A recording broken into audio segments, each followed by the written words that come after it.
Le balai des avions cargo de l'US Air Force dans le ciel de Pékin, c'est bien l'annonce de l'arrivée prochaine de Donald Trump en Chine.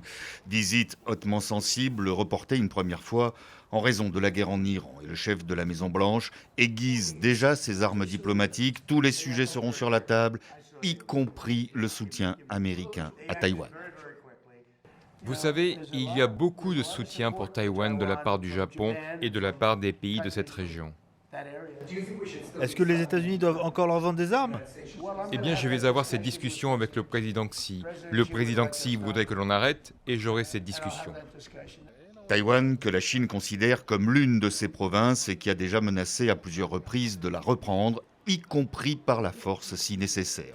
L'autre sujet sur la table sera bien évidemment la guerre en Iran, à commencer par le déblocage du détroit d'Ormuz qui paralyse Pékin dans son approvisionnement en pétrole. C'est par ce détroit que transite plus de la moitié de ses importations de brut. Washington entend bien faire pression sur la Chine pour qu'elle intervienne auprès de son allié iranien. Et la méthode Trump, c'est juste avant sa venue de sanctionner 3 entreprises chinoises de télécommunications par satellite accusées d'avoir aidé l'Iran dans ses opérations militaires.